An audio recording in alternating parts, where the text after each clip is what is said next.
ప్రతిపక్ష పార్టీలు ఏంటంటే ఊరికి నేను దుబారాగా నూరు పారేసిపోయి మాట్లాడడం కంటే వాస్తవాలు ఏవో తెలుసుకొని మాట్లాడితే బాగుంటుందని నేను చెప్తాను.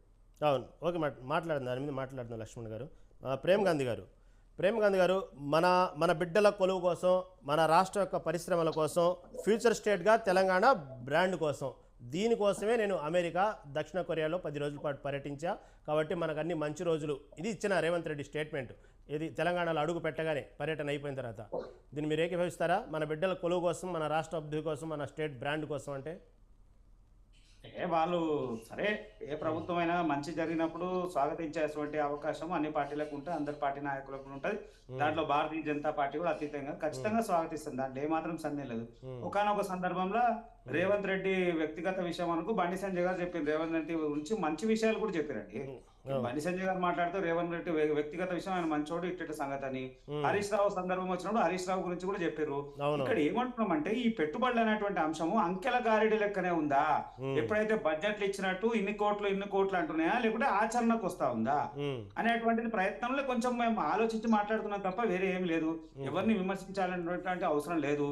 రాష్ట్ర ప్రభుత్వం, రాష్ట్ర ప్రతినిధిగా వారు అక్కడికి వెళ్ళారు రేవంత్ రెడ్డి గారు. ఆయన వ్యక్తిగత పర్యటన కాదు, లేదా సంబంధించినటువంటి శాఖ మంత్రి దుద్దిల్ల శ్రీధర్ బాబు గారు కూడా ఉన్నారు. కాబట్టి పెట్టుబడులను ఆకర్షించడానికి, లేదా పెట్టుబడుల ద్వారా రాష్ట్రంలో ఉద్యోగాన్ని ఎవరైతే నిరుద్యోగులు ఉన్నారో వారికి ఉపాధి కలిగేటువంటి అవకాశం ఉంది, రాష్ట్ర అభివృద్ధి అవకాశం ఉంది అనేటువంటి లక్ష్యంగా వాళ్ళు వెళ్ళారు. మేము స్వాగతిస్తున్నాం దాని మీద. కానీ గత ప్రభుత్వం కూడా ఇట్లనే చెప్పి చాలా సార్లు వెళ్ళింది, కానీ ఆ స్థాయి అభివృద్ధి ఇక్కడ కనబడతలేదు. అంటే వాళ్ళు 10 సంవత్సరాల రేవంత్ కేటీఆర్ ఒక 20 సార్లు పోయొచ్చిండు, 25 సార్లు పోయొచ్చిండు. రేవంత్ రెడ్డి 8 నెలల్లో 2 సార్లు పోయిండు కదా. అంటే ఆ లెక్కన ఎన్నిసార్లు పోయి వీళ్ళు ఇన్నిసార్లు పర్యటనలు చేస్తున్నారు. వ్యక్తిగత పర్యటనలు అవుతున్నాయా, రాజకీయ పర్యటనలు అవుతున్నాయా, లేదా రాష్ట్ర ప్రయోజనాలకు చేస్తున్నటువంటి పర్యటనలు అవుతున్నాయా? కొంచెం ఆలోచించాల్సినటువంటి అవసరం ప్రభుత్వం ఉంది, పెద్దలందరిది ఉంది. సరే, వివిధ పార్టీలు ఉన్నటువంటి నాయకులు అందరిది బాధ్యత ఉంది. లక్ష్మణ్ గారు పిల్లలు ఒక మాట చెప్పారు, ఒక వైట్ పేపర్ అంటే ఒక వచ్చినటువంటి పెట్టుబడి ఎంత, దానివల్ల రాష్ట్రానికి ఎంత ప్రయోజనం జరిగింది, ఏ రకమైన ప్రయోజనం జరిగింది, గత ప్రభుత్వం ఏం చేసింది, మేము ఇచ్చేస్తాం అనేటువంటి ఒక శాంటిటీకి ప్రజల మధ్యకి తీసుకొని పోతే ఖచ్చితంగా నాయకులలో మార్పు కనబడుతుంది, ప్రభుత్వం ఉన్నటువంటి మార్పు కనబడుతుంది. అది కాకుండా ఆ గతంలో చేసినటువంటి విధానాన్ని మేము అవలంబిస్తాము, మేము వెళ్ళి వచ్చినాము, 1,000 కోట్లు వచ్చినాయి, 2,000 కోట్లు. ఇక్కడ సమస్య ఎక్కడ వస్తుంది అని అంటే, వచ్చినటువంటి కంపెనీ, సరే వాళ్ళు ఏదైనా మాట్లాడదాం, కొన్ని కంపెనీలు వచ్చినాయి అనుకుందాం, వాళ్ళకి ఏ రకమైనటువంటి సబ్సిడీ ఇస్తుంది, రాయితీలు ఏ రకమైనటువంటి రాయితీలు ఉన్నాయి, భూములు కేటాయిస్తున్నారు, ఏ రకమైనటువంటి భూములు కేటాయిస్తున్నారు. గత ప్రభుత్వంలో భూములు కేటాయించినటువంటి ప్రభుత్వంలో వారి దగ్గర విషయం ఎక్కడ జరిగింది అని అంటే, లిటికేషన్ ఉన్నటువంటి ల్యాండ్స్ ఇస్తే వాడు ఇంప్లిమెంట్ చేయలేకపోయాడు. అప్పుడేమైపోయింది, రాష్ట్ర ప్రభుత్వానికి కంపెనీకి ఉన్నటువంటి ఎంఓఏలు క్యాన్సిల్ అయినాయి, 1-2 కంపెనీలకు సంబంధించినవి. నేను ఏమంటా ఉన్నానంటే, ఖచ్చితంగా రాష్ట్ర ప్రభుత్వం ఏ కంపెనీతో ఎంఓయూ చేసుకుంటుందో దాన్ని వెంటనే ఆచరణ చేసేటువంటి ప్రయత్నం చేయాలి, కాలయాపన చేయకుండా. కాంగ్రెస్ పార్టీ పెద్ద పని ఏంటంటే కాలయాపన. వాళ్ళు పదే సమయాన్ని పొడిగించుకుంటూ పోతాయన్నటువంటి కాంగ్రెస్ పార్టీ వెన్నతో పెట్టిన విద్య. మళ్ళీ ఇంట్లో కూడా అదే కంటిన్యూ అవుతుందా లేదా చూడాలి.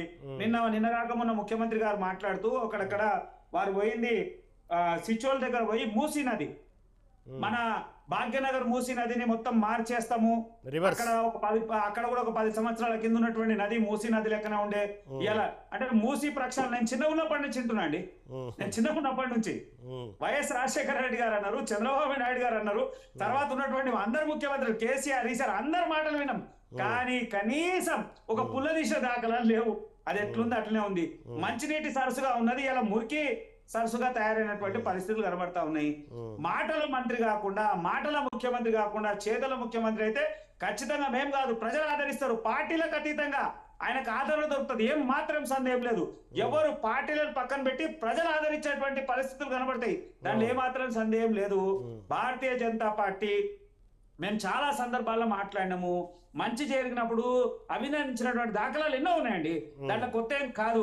ఇప్పుడు కూడా ఒకటే చెప్తా ఉన్నాము, వీరు ఏదైతే చెప్తున్నటువంటి 31,532 కోట్ల నిధు పెట్టుబడులు అంటున్నారు, అవి ఎప్పటివరకు సాధ్యమైతాయి, అది ఏమేమి కంపెనీలు ఉన్నాయి, దాంట్లో ఇంకేమేమి ఆచరణ చేయగలుగుతుంది, దానివల్ల రాష్ట్ర ప్రయోజనం ఏముంది, 30,750 ఉద్యోగాలు అంటున్నారు. మళ్ళీ ఎంతవరకు అది సాధ్యమవుతుంది, అది ఎప్పటి వరకు సాధ్యమవుతుంది అనేటువంటి ప్రభుత్వం వెంటనే చొరవ తీసుకొని చేస్తే సంతోషం. టూర్ అయ్యింది, టూర్ అయిపోయింది, రేపు పొద్దున్న రాగానే మళ్ళీ రాజకీయ కోణము. నిన్న రాత్రి అంతా కూడా మాట్లాడుతున్నాం. మనం ఏమని మాట్లాడుతున్నాము, మళ్ళీ ఇంతమంది ఎమ్మెల్యేలు ఫిరాయిస్తా ఉన్నారు, వాళ్ళు ఇక్కడ అంటా ఉన్నారు. పెట్టుబడులను పక్కన పెట్టే ప్రయత్నమా, లేదా మళ్ళీ ఇంకో రాజకీయ కోణమా, ఇంకేం జరుగుతుంది చూడాలి. ఇలా పరిస్థితులు ఏమొచ్చినాయి అంటే, నేను దగ్గర ఒక 15 సంవత్సరాలు 20 సంవత్సరాల నుంచి ఒక 2 దశాబ్దాలను చూస్తుంటే ఇప్పుడున్న రాజకీయాలు అన్ని వేరు. రాత్రి 2 గంటలకు 3 గంటలకు పార్టీలు మారేటువంటి పరిస్థితులు కనబడతా ఉన్నాయి. అసలు ఎక్కడ రాజకీయం జరగాలన్నటువంటి అవసరం ఉంది. ఎవరైనా నాయకుడు మాడుతున్నాడన్నా, లేదా ఏదైనా ప్రభుత్వం ఏదైనా పనిచేస్తున్నా 1కి 4 సార్లు ఆచితూచి చేసే ప్రయత్నం ఉంటుండే. ఇలా వెంటనే క్షణాల్లో నిర్ణయాలు తీసుకున్నటువంటి పరిస్థితులు కనబడతా ఉన్నాయి. నాయకులు అట్లనే రాత్రి 2 గంటలకు 12 గంటలకు కడవలు వేసేసుకుంటున్నారు. ప్రభుత్వాలు కూడా 1 గంటలకు 2 గంటలకు ఎంఓఏలు చేసుకుంటుంది. మళ్ళీ అంతే తొందరగా ఎంఓఏలు డిస్క్వాలిఫై అవుతా ఉంది. అంటే నేను ఏమంటున్నా అంటే, ప్రభుత్వం చేస్తున్నటువంటి పనిలో శాంటిటీ ఎంత, ప్రజలకు ఏం ఉపయోగం జరుగుతుంది, ఎంతమంది జరుగుతుంది. లక్ష్మణ్ గారు చెప్పినట్టు గత ప్రభుత్వం ఏం చేసింది, మేమేం చేస్తాం అనే ఛాలెంజింగ్ వాతావరణంలో వస్తే బాగుంటది తప్ప, అట్లా కాకుండా కాలయాపన చేస్తున్నట్టు కాంగ్రెస్ మొదటి నుంచి కనబడుతూ ఉంది. మనం అన్ని విషయాలు చూసుకోవచ్చు. 6 గ్యారెంటీలు అంటారు, దానికి 60 ఆంక్షలు ఉంటాయి.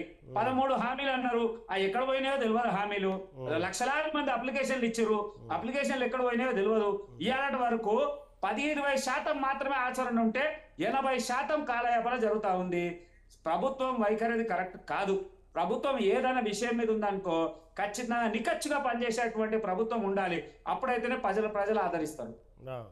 ఓకే, మీరు చెప్పినట్టుగానే ఆ 2 పార్టీల మధ్య వ్యత్యాసం చూపించినప్పుడు కాంగ్రెస్ ప్రభుత్వం ఏదైతే చేయదలుచుకుందో చెప్పదలుచుకుందో హామీల్లా కాకుండా దీన్ని కూడా స్టేట్ని డెవలప్ చేయాలంటారు. ఓకే, మంచిగా చెప్పారు ప్రేమ్ గాంధీ. మాట్లాడుతుంది దాని గురించి. దిలీప్ కుమార్ గారు,